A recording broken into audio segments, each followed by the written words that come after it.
Welcome to another episode of the Holistic Sister Circle. Today we have Alex with us, and she is a counselor, reflexologist, and facilitated coach with over 25 years experience. She supports people navigating trauma, anxiety, and life's transitions, helping them reconnect with themselves through compassionate guidance, body-based therapies, and the healing power of horses. Her work is rooted in wisdom, presence, and deep emotional safety. Alex, I'm so grateful to have you here. Welcome. Thank you. Welcome as well. Thank you so much for having me. You are very welcome. So, without further ado, I would love for you to just share with us, first of all, for those who don't even know what reflexology is and how you leverage horses, and tell it, how did you get into this work, Alex? How did it start? Okay, well, it started with reflexology. Obviously, from my accent, I was born in the UK and then I moved to Canada because that's where I'm located now about 15 years ago. So, with reflexology, I just had my daughter and I was like, okay, how can I bring some income in? So, I did my reflexology training in the UK.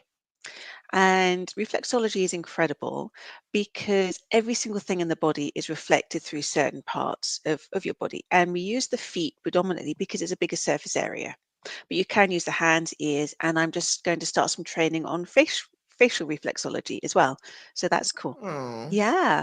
So, and everything corresponds. So I do a specific routine with people through their feet, and it is incredible to aid so that homeostasis in that body, um, and calm and helping with the nervous system, the parasympathetic nervous system, but it can also help with your hormones. It can help with digestive issues. It can help with stress, sleep, absolutely anything. If you've got any muscle aches and pains, any neck pain. And even that is through my work, is through my counseling work. And I combine the counseling and reflexology. And sometimes people come to me and they've got a pain in the neck or they've got really, really awful backache and they can't attribute the backache or anything to an injury. So I'm like, okay, so I work on their back reflex and I can feel it's tight and it's crunchy. So often it's like, okay, what are you holding on to? Is it emotional? Is it physical? And often we hold on to the emotions in our body and that comes through the feet. So sometimes it can be with the back. Okay, who's got your back in life? Has anybody got your back? And often those people with back pain, which they can't attribute to anything, they're like, yeah, nobody's actually got my back in life. No. So, and same as neck pain. Sometimes we get neck pain and I don't know, I've got a neck pain. And it's like, okay, is somebody being a right pain in your neck right now? And this is sometimes so the answer is yes. interesting. And Oh my sometimes the answer is, goodness. sometimes they might have slept, on Mhm. in a draft or on a different pillow. But often people say, actually, yes, I'm having this big conflict with my friend or my partner or my children or even Mhm. myself right now. So You know, everything, yeah, it's interesting. yeah, this is so interesting too, because obviously I know like our hands and our feet, Mm, they all mean certain things or go with certain areas of the body. mm, And I think I shared this with you. So for those of you all who don't know this, I was actually talking to my hairstylist a couple weeks ago, and she was telling me how she had this like little thing on her foot, and she had went and she had got a pedicure, and she got the mm, one where you put your feet in and it detoxes your feet and everything like that. And she thought it was coming from the water, where she had this little bump on her foot, and she said that she had went to a podiatrist, and tried to work with them to help, and there was literally, they didn't know what to do. They just gave her a cream and kept moving, and she said it just wouldn't go away. And one of the things that she said, I don't know, but this has to be connected to something. Like there's mm, something in my body that this is connected to, and I need to figure it out. And I remember sharing, I talked to yeah, her about you, mm, and I know, you're not in the US, but I just thought it was so interesting because even if you don't necessarily know what reflexology is, you know your body and you know what is right and what is wrong and what is off, which I think mhm. is really important.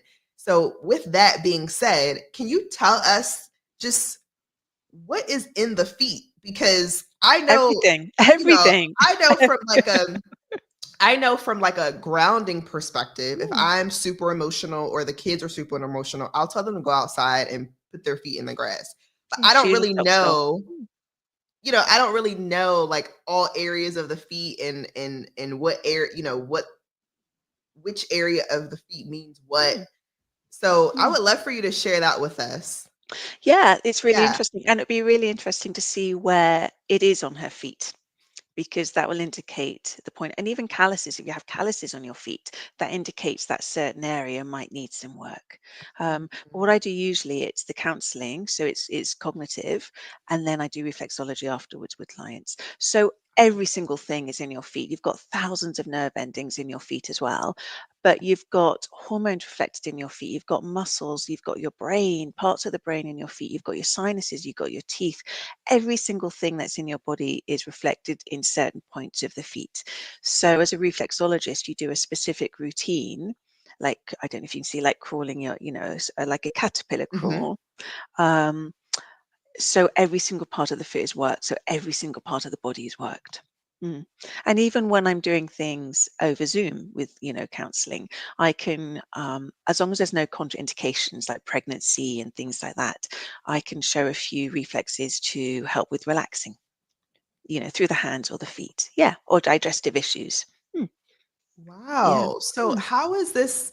Do you know how, even speaking with hands too, when people mm. say, "Oh, let me read your palm," what is the difference between a palm reading, right, and Uh, reflexology with the hand? Palm 'Cause reading. Yeah. I yeah. don't do palm. That's completely different. That's Okay. reading all the lines on your hand, and all the lines do is correspond. But I do more on the feet. So it'd be Okay. interesting to see if, like, palm reading, there's feet There's reading some, like yeah, that. like But if there's there is some with reflexology, yeah. connection.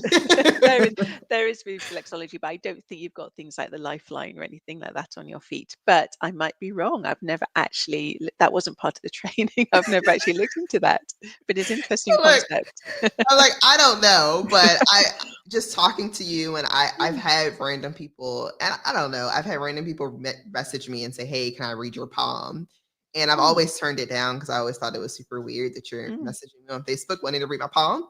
But I was just like, "Oh, is there a correlation between palm readings and feet? I guess feet readings because there's so much that's with the foot. So that's really interesting." It is, yeah, it is interesting. I'm gonna have to look into that more. But I know you can read the feet as to, like I said, if there's calluses or if there's corns or if there's extra, lines on the feet, as to what is under that, what is the reflex that corresponds to.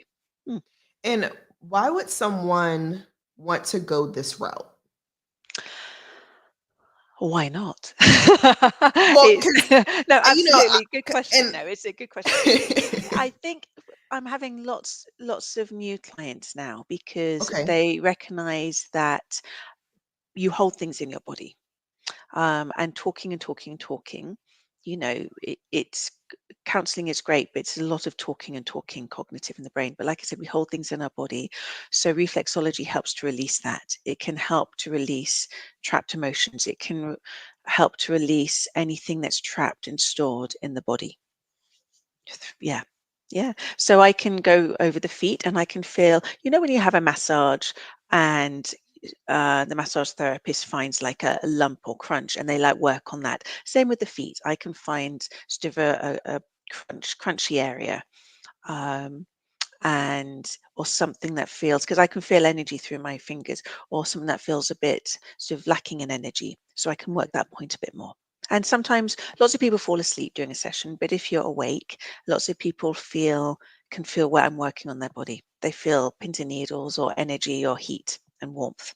Mm, Oh, okay. mm, And yeah, this is really interesting. And the reason I asked that question is because I didn't know what reflexology was for a mm, long time. mm, And I remember going to a spa with some friends, and in that day spa, they had a section of reflexologist, that you could go and you can, mm, do that there. And I was like, oh, why would is it mm, based on people trying all the things and then it just kind of not working out? And to your point, therapy is mm, just really talking. So after a session with you, I know you say you do the coaching and then you have the footwork right after. mm. What does that process look like for your clients afterwards for that first session?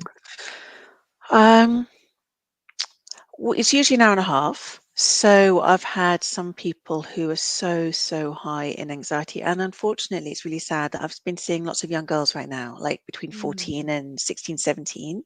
So they come to see me and so caught up in anxiety with exams and social media and having to be this, perfect image, that they're almost frozen in fear of saying the wrong thing or doing the wrong thing or not looking the right way or getting less than a 75 in their exam. If I used to get a 55 in my exam, I was really excited, but at school. Really? So yeah. So I'm dyslexic as well. So school was a struggle for me. So 55 is like whoo. So sometimes these girls come to see me and adults as well, and afterwards, because they're so in their head and so not connected with their body, afterwards they're like, oh my gosh, I can feel my body again. I can feel my feet. I didn't realize how floaty I was. I didn't feel I wasn't grounded because it has become my norm. So yeah, just in one session, it can completely change somebody's and reset and calm the nervous system down, and That's so reconnect the brain and the body. that's so interesting, Alex. So for the girls who are between the ages of the 14 to 17, and I'm assuming they're heavily involved on social media, of course. Mm. After a session with you, are they going back to social media and having those, emotions ping pong? Like, Not as much. It's okay. almost like night and day. I'm thinking of a couple in particular, actually. And some of these girls come out to see the horses as well, because I do the equine therapy out in nature. Because being out in nature is just adds a whole other layer, which is why my name is Alexandra Dunn Wellness, because I like putting everything under that wellness title. But yeah, and the parents contact me and just say it's just night and day how their daughters, the change in them. They're now sleeping better, they're socializing, they're not, their insecurity, they're more confident, the insecurity is gone. And they're out there hanging out with their friends again. They're That's not isolating themselves. amazing. Yeah. I mean, everybody's different and everybody reacts Yeah, differently. Mm. So yeah, it's very interesting. that's But like I said, amazing. some of these people I see virtually, and some of them I see with the horses, and then reflexology. Mm. So I do lots of different things, and I do the counselling and the coaching. So I call it coachling. I'm, I'm not You an in just the gave box us a new person. name. I know I've invented this whole new thing. So I'm not an in the box person. So I mean, how can you be? Like, you're fabulous. Like, why would thank you you. And I think, yeah, and I've gone through my own trauma. So my practice since then, my practice has changed completely because before, especially with the counseling and coaching, I had my wisdom through being a mum, being a daughter, being a wife, being a this, and my lived experience and my wisdom from that. But when you have your own traumatic experience that literally changes your life, like life and death experience, it changes you again. So it adds a whole other layer of understanding. And I know everybody's trauma and everybody is different. Like if you and I witness something traumatic, we'd experience it differently. Our emotions and our cognitive process would be different. But I think going through that myself has changed the way I do things. Mm, Yeah, yeah. that's Mm, awesome. mm, Now, what would you say to just young girls or moms with young girls who may be experiencing, like you were saying, the anxiety or feeling like they have to be perfect under pressure and all these things? What mm, would you say to them that could just really encourage them to try something like this, mm. even if it's not necessarily working with you? Or if they are working with you, what does that look like? Yeah. I just think it depends where you are in the world, obviously, and maybe look for somebody who's a registered reflexologist. I think it's important to find somebody who's registered with the governing body and also somebody that does some counseling as well. So they combine the two together, you know. And if somebody in the family is struggling, what I find, if somebody's in the family is struggling, whoever it is, then the whole family is struggling, because it Mm. impacts everybody. So, some of the girls who are coming to see me, their parents are seeing me as well because it impacts them. because I'm a mum. I've got two absolutely incredible children, and I'm also got a beautiful 9-month-old granddaughter. Um, so and it's the same. It's really important. That how you're feeling. It can impact everybody. Mm. So Uh, mm, and I'm glad that you touched on that because I don't think, I mean, obviously as women, like you talked about being a wife and a mom and mm. a daughter and a sister, and you have And a all these friend. responsibilities and you have friends, and you're like, hold on, I need to just like open my eye and Mm, where am I again? Like, mm, where am I? I'm mm, serving and I'm helping all these different people, and sometimes we forget and we might snap at the people that we love or that the people mm, that we were supposed to um connect with and on that mm, level. And I know through this, especially with ones who are maybe going through a hard time or they may be super frustrated. Sometimes we do tend to take it out on our loved ones. we can do. Um, yeah, and it does. It affects everyone in the house. What are some Mm, things? Because I had someone, for example, a really good friend of mine. We actually went to high school together, and she had wrote on her Insta or her Facebook page how she didn't know if she can do this anymore. Like, I don't know if I can keep doing this anymore. And then there were so many people writing and commenting, just sharing, their love, mm, pouring out their love for her, and saying, your kids need you, mm. your community needs you, like you are, God put you here for a reason, things like that. And obviously, with that and her struggling in that sense, it affects the children, it affects everyone in the house. What would you say to someone like that who just has kind of has a has at this point felt like they just lost it all, Mm. or they can't open up and breathe and move forward because of all of the obstacles that they currently have in their Yeah. way? Well, it sounds like she reached out because I think I heard you say she put it on social media. I'm not sure. But that means she Yes. still has hope. So she Mm, still has hope. So she was actually, by doing that, reaching out to people, which was incredible. It's if people give up the hope, that's the thing. But if people are reaching out, they still have hope. So, and a couple of other points there is, you believe what you tell yourself, mhm, and you see things as you are. So if you could have the most amazing family and money in the bank and amazing house and everything's going right in the world, the sunny beautiful day, um, but if inside you're not feeling that's how you see the world. So you see things as you are. So helping to understand that and very slowly get to know that person and what their strengths are and work on their strengths. And also your brain believes what you tell it. So also sort of a lot of work I do is reprogramming the brain into not going down that pathway into the negative and negative self-talk, because you can rewire your brain at any age, no matter how old you are. Mm, you know. So, and can I do a mini exercise? Have you yeah, got let's time? do it. Okay. So I actually did a reel on this today. I just haven't posted it on Facebook Do I yet. need to show my foot? No, you can if you want, but you don't need to. Okay. That's really funny. You are fantastic. You're so Just great. checking. So, okay, it won't take long. So this is, and I'm such a firm believer in being your own best friend. So what I'd like Oh my every gosh, Alex, I'm so sorry. Let me grab my charger. My computer's about to die. Give yeah, me one you second. take your charger. Get your charger.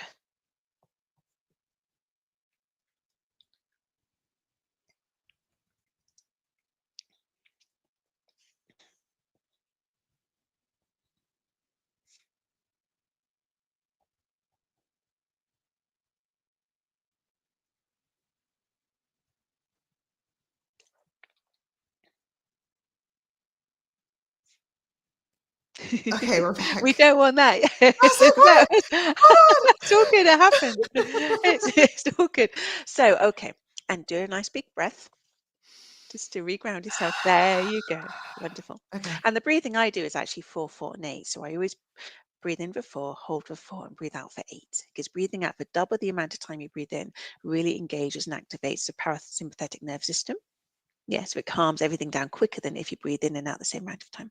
So what I'd like us to do is take just a minute or so and just think of or write down a list. A list of people who are so important in your life that you love with your whole heart and completely and utterly unconditionally. Just think of a list. Oh, think of it. Okay, I'm like, am I writing this? Think of it. No, or write it down, whatever you prefer to do. Okay. hmm Okay. So have you thought of a list? So now I've got a Yes. question. Are you on your list? Ooh. I wasn't. So many of us aren't on our list. So I that's so wasn't much on more my exciting. list, but I love I know. me. Yeah. So it's really important to be on your own list. And how would that change for you if you were on your own list? And what would other people notice about you if you're on your own list? And what would it take to be on your own list? Because, usually it's, and I wasn't when somebody did it with me, I'm like, I'm not on my list. So, and that's a lot of the work I do, putting yourself on your own list. Even if it's on the page, it doesn't matter where. It doesn't have to be in order. It can be a circular list, and nobody's at the top, nobody's at the bottom.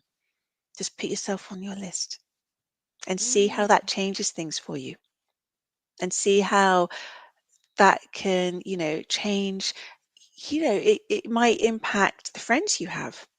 Some friendships might fall away because you are putting some boundaries in place, healthy boundaries. Yeah. So that's quite a lot of the work I do with families as well, and parents and kids. I say, are you on your list? So it's quite Oh. important, and sometimes that can be reflected through the feet as well. Sometimes I feel the feet and I'm like, these feet are tired. I can just feel energy, and not because you've been walking all day or run a marathon. It's just because the energy is low. These feet are tired. Because their energy is low, because their self-esteem might be low. Mm. Mm.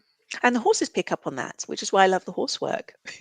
So tell us more about the horse work and how does it intertwine with Oh, okay. reflexology? So yeah, not so much reflexology, but well, it's under the title of wellness, which what I do. So I use a ranch near me, which's got 12 beautiful horses, and I don't know if you're a horse person, but horses see a smile. And so often we have this smile on, yeah, I'm fine. I'm going to power through. When inside we're like, want to stay in bed, or we're hurting, or we're sad. We've got all the big, heavy emotions that, and we all have some of the time, a lot of the time.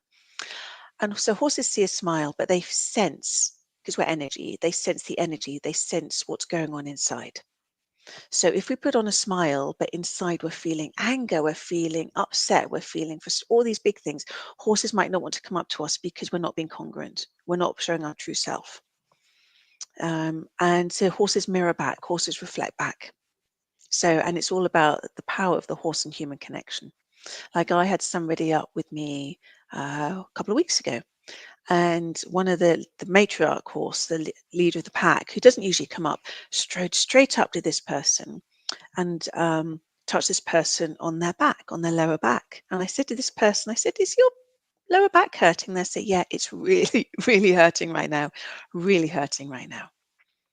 So we talked about that, and it was emotional, So, Wow. and then I can think, okay, when I do, this person's feet, if they come to me for reflexology, I can really work on the emotions in the back. So yeah, horses are incredible teachers. They're so full of wisdom. Mm. And unlike us humans, who can carry things, like I can remember an argument I had with my husband in 1996, kind of thing, we carry, not really, but that kind of things as humans we can carry with us. You told me. Yes, you said in 1996, but horses, Oh my gosh. horses and animals, horses predominantly, they don't do that. They might have something frightening happen to them, or hear like a helicopter nearby, swooping down or something, and they might be startled. And then they might do all the licking and yawning to release, and they might shake afterwards, and then it's forgotten, they go back to grazing. Whereas us as humans, we can hold on to that. So shaking Mm. is another really, really good thing for humans to do. Mm. Shaking. Shake it out. Yeah, shake it out. Shake it down to the ground. Dancing. Really big body shakes. Yeah, I love dancing. Yeah, but but shaking is another really, really good thing to do. So sometimes I say to people, during a session, not reflexology because they're lying down, but afterwards I might say, have a good shake now. But sometimes in a session, I'm like, what about if we had a shake? And I do things with them. So I'm not watching them stand up and shaking. Let's I'm have a good sorry. shake. Let's shake it out. Let's shake it out. Let's do some breathing and let's shake it out. Mm. And they're comfortable with that? Sometimes they are, and sometimes they're, yeah, no, I'll do it. I'll do it when I get home. And I say, great, okay. But most people, they are, because they know me and they Yeah. know that's why I often call people participants rather than clients, because it's all to do with being active, Right. participants. That's so Yeah. true. And I do that over Zoom as well. Let's have a shake. And Yes, let's that's do some good. breathing. So although it's not that one-to-one connection in a room, still, I work with people anywhere in the world. That's So it's like, awesome. yeah, that was quite impactful. Let's do some breathing. It's always an invitation because it's all about voice and choice and empowerment. And let's put our feet on the ground and wiggle our toes to bring ourselves back down into our body. Let's do some grounding. Let's have a shake. But like I said, it's always an invitation. I Mm, love that. Well, mm. Alex, this was so much fun. I'm so glad we got a chance to do this. Yeah, yeah. We'll have to meet in person, and I'll give you a reflexology Yeah. session. Oh my gosh, I'm just gonna have to throw my foot right up there. I love it. So if anyone wanted to connect with you further, Alex, what does that process look like? So you can email me. So it's just my name, Alexandra Dunn Wellness at gmail.com. Or I do have a new website. Still a few kinks to be sorted with that website, and that's alexandradunnwellness.com. Or you can follow Awesome. me, or please follow me on Facebook as well. So again, Yes. Alex and Instagram, Alexandra Dunn Wellness. Be lovely to see you. Amazing. Yeah. Yeah, that'll be awesome. And then just so everyone knows too, if you were either in the podcast Playground for Female Entrepreneurs Facebook group or you're part of our Holistic Sister Circle community, Alex is now part of the community as well. So if you're in any of those groups and you want to connect with her, you can do so as well just by tuning in to this episode on YouTube or inside of our Facebook group. Alex, we're so grateful to have you and thank you Thank so you for much. having me. Thank you. Bye, everybody.